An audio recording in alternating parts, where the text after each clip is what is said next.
आपको लगता है कि भारतीय इतिहास के साथ कुछ छेड़छाड़ हुआ और वो वैसे नहीं पेश किया जा रहा जैसा होना चाहिए, जैसा लिखा गया है? क्योंकि इस पे आपने काफ़ी चर्चा भी की, काफ़ी बार बोला भी और आप अभी भी आपकी बातों से मोर एंड लेस वही बातें आती कि लगता है कि नहीं, जो सनातन की परंपरा है, जो सनातन धर्म है, सनातन इतिहास है, उसको कहीं न कहीं बदला गया है या वो सही तरीके से पेश नहीं हुआ। अब देखिए जो जहाँ-जहाँ डिमोरलाइज़ होने हैं, वही इतिहास आपके पास है। आप कितनी बार हारे, आप ख़त्म हो गए, आप जी, बर्बाद हो गए, आपकी अकबर और जोधाबाई और ये और वो। पर आपके यहाँ आपकी गोल्डन हिस्ट्री को कितना छिपाया गया। हुँ, शिवाजी जैसा एक बालक, पर शिवाजी को इतने चैप्टर में समेट दिया जाता है। हुँ, बल्कि मुझे लगता है कि शिवाजी को एलाबोरेट करके पूरे भारतीयों को पढ़ाना चाहिए। हुँ, दिस इज़ भारत, ये भारत है।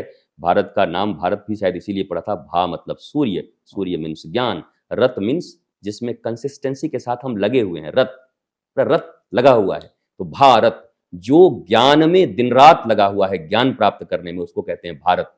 उस भारत के हम निवासी हैं, जी, जहाँ ज्ञान प्राप्त करने की विधा रही है।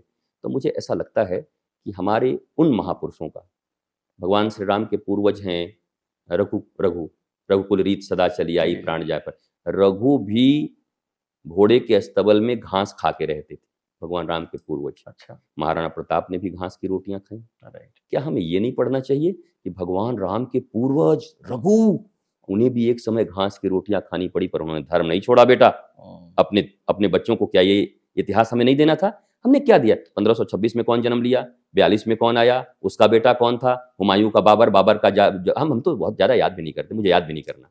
हिस्ट्री में बड़े कम नंबर मेरे आते थे। हुँ, मैंने बोला मुझे पढ़ना ही नहीं है। मैं रियली बोल रहा हूँ, मुझे नहीं पढ़ना है इसको। इसलिए मैंने कहा मैं साइंस लूँगा। मुझे ये याद नहीं करना वो कब आया, कब आक्रमण किया, उसके बेटे का नाम क्या है, वो घंटा लगवाया था, तो वो बड़ा न्यायप्रिय था, तो बड़ा ग्रेट था, या कोई ग्रेट नहीं थे। ग्रेट हो ही नहीं सकते। आप कैसे ग्रेट हो जाएँगे जब आपके भीतर ह्यूमैनिटी नहीं है? हुँ, आप कैसे ग्रेट हो जाएँगे जब आप अपने आप को ही सुपीरियर बना के रखना चाहते हैं? दैट मीन्स आप सबको इन्फीरियर बनाना चाहते हैं। वो व्यक्ति ग्रेट कैसे हो सकता है? ग्रेट तो सनातन परंपरा रही है।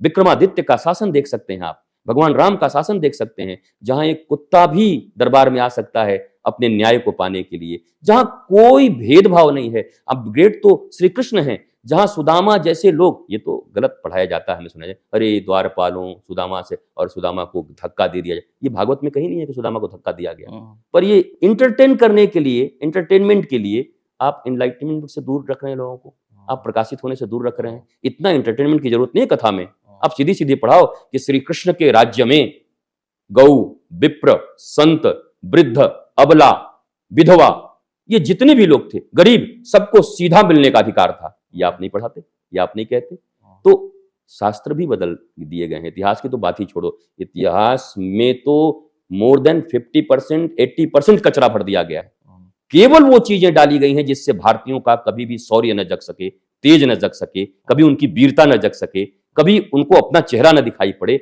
हमें दबा हुआ, कुचला हुआ, पिटा हुआ दिखाया जाता है। केवल उनको याद कराया जाता है, वो 42 सेना को लेकर के आया, 500 लेकर के आया और करोड़ों भारतीयों के ऊपर राज कर गया। कमाल है। और आप कभी उस शिवाजी के विषय में नहीं पढ़ाते कि बिलो देन 175 सोल्जर्स, शिवाजी के पास 175 से कम सैनिक थे और लाखों मुगलों के दांत खट्टे करके हिंदवी स्वराज्य को कायम कर दिया। इसको एलाबरेट क्यों नहीं करते कि हुँ, देखो धर्म और सत्य के पथ पर चल रहे थे, 175 से कम सैनिक लेकर के अपनी मां की हर बात उन्होंने सुनी और अपने गुरु समर्थ श्री रामदास जी की हर बात सुनी। समर्थ श्री रामदास जी के शिष्य शिवाजी महाराज, अपनी मां के परम भक्त शिवाजी महाराज जीजाबाई के बेटे, उन्होंने कैसे हिंदवी स्वराज को कायम किया। क्या ये इतिहास की जरूरत नहीं भारतीयों को? तो हुँ, भारतीयों को गलत इतिहास पढ़ाया जा रहा है। यहाँ 140-45 करोड़ जितने भी लोग रहते हैं, अब तो सब ये मानने लगे कि हम सब सनातनी हैं, हमारे डीएनए एक हैं, हमारे पूर्वज एक हैं, हम अरब से नहीं आए हैं। वो भी कह रहे हैं, मैं मुस्लिम की बात कर रहा हूँ जी, सीधी, वो भी तो कह रहे हैं ना कि हम सनातनी हैं। ज्यादा संख्या में कह रहे हैं कि भाई हम लोग अरब से थोड़ी आए हैं, और वो लोग जब यहाँ आए थे तो हम लोग कन्वर्ट हुए। हुँ, अब जितने मुस्लिम स्कॉलर्स हैं जो आप टीवी पर बैठा करते थे, वो सब कह रहे हैं कि हम कन्वर्ट हैं, हमारा कन्वर्जन हुआ है, पर हमारे डीएनए एक हैं, हमारे पूर्वज एक हैं। तो जब सनातनी कहते हैं ना, तो कोई 100 करोड़ की बात नहीं होती। जब सनातनी कहते हैं तो 140 करोड़ की बात होती है। हम 140 करोड़ लोग ही भारतीय हैं, सनातनी हैं, सबका ओरिजिन सनातन से है। हमें तो सनातन के लिए काम करना चाहिए। पूजा पद्धति थोड़ी अलग हो गई है, आप पालन करिए, फॉलो करिए, जो अच्छा लगता है आप वो करिए, लेकिन हम हैं सनातनी, इसको डिनाई मत करिए। चाइना के ऊपर जापान का कभी आधिपत्य हुआ करता था और एक वर्ष लगे, जब जापान की सत्ता हटी तो चाइना ने अपने पूरे इतने बड़े देश से जापानियों के नामों निशान, मतलब जापान के नाम से एक इमारत नहीं रहा, जापानियों के नाम से कोई पथ नहीं रहा, कुछ नहीं रहा। आपका देश 1000 वर्ष तक गुलाम रहा। आज भी 1526 में जो लोग आए थे उनके नाम से रोड है, जिन्होंने आपके ऊपर आक्रमण किया उनके नाम से आपने सड़कें बना रखी है, उनके नाम से इमारत बना रखा है। अरे 140 करोड़ भारतीयों को खड़ा होकर कहना चाहिए ना, हम नाम रखना चाहते हैं पर रस खान के नाम पर रखना चाहते हैं, एपीजे अब्दुल कलाम आजाद के नाम पर रखना चाहते हैं, मिसाइल मैन वीर अब्दुल हमीद, जिन्होंने टैंक, पाकिस्तान के टैंक पता नहीं क्या कर दिए थे 65 के युद्ध में, 72 के युद्ध में। आपने देखा होगा पाकिस्तान के साथ युद्ध में वीर अब्दुल हमीद का कितना बड़ा नाम है। हम उनके नाम पर रोड क्यों नहीं बनाते? हम क्यों आक्रांताओं के नाम पर बना रहे हैं? क्यों हमारे लोगों के साथ जिन्होंने छल किया, जिन्होंने आक्रमण किया, उनके नाम के लिए हम क्यों लड़ रहे हैं? ऐसे मुट्ठी भर लोग हैं, लेकिन बाकी लोग अब समझ चुके हैं और मुझे लगता है भारत के लिए सही समय है। और ये जो सरकारें काम कर रही हैं अब कुछ दिनों से, अब सबको इनका समर्थन कर रहा है। मैं इनडायरेक्टली नहीं, मैं डायरेक्टली कह रहा हूं, कर रहा है इसलिए कि बहुत वर्षों के बाद तुष्टीकरण नहीं बल्कि संतुष्टीकरण की नीति के साथ चला जा रहा है। 140 करोड़ लोग संतुष्ट रहे हैं, इसकी बात की जा रही है। तो कोई श्रेष्ठ काम करने वाला है तो उसका समर्थन करना चाहिए। धर्म और राजनीति को अलग अलग नहीं रहना चाहिए। राजनीति धर्म के माध्यम से ही चलनी चाहिए, नहीं तो अधर्म के माध्यम से चलेगी।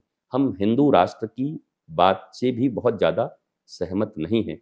हिंदू राष्ट्र तो हिंदू तो रावण भी था, कंस भी था।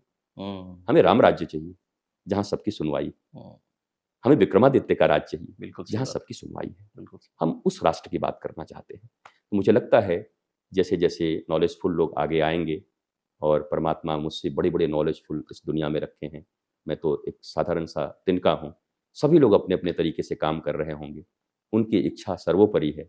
पर जहाँ जितना भी ज्ञान हमारे भीतर है हम राष्ट्र निर्माण में लगाएं, हम सच्चे लोगों को बचाने में लगाएं, धर्म के उत्थान में लगाएं, स्पिरिचुअलिटी के उत्थान में लगाएं। ये दुनिया बड़ी खूबसूरत बनेगी, बड़ा अच्छा होगा। और ये सिर्फ भारत के लिए नहीं है, भारत को सदा विश्व गुरु कहा गया, पूरी दुनिया को लीड करेगा, दबा कर नहीं, हथियार के बल पर नहीं, प्रेम के बल पर। है प्रीत जहां की रीत सदा, मैं गीत वही दोहराता हूँ, भारत का रहने वाला हूँ, भारत की बात सुनाता हूँ। हमने प्रेम को अचीव किया है इस दुनिया में, और प्रेम ही दुनिया में हमें बांटना है। इसके लिए भारत विश्व गुरु था।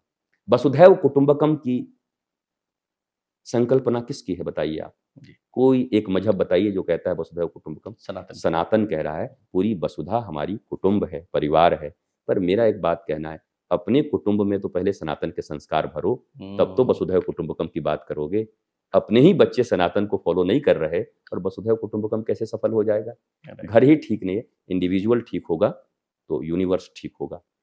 इंडिविजुअली अगर रॉन्ग पथ पे हम जाएंगे तो यूनिवर्स उसी का परिणाम है, वो छाया है, दर्पण में उसका चित्र है, हम जैसे बनेंगे वैसे यूनिवर्स बनता जाएगा। तो ये राइट वे है, राइट पाथ है, हमें चलना चाहिए ईमानदारी के साथ।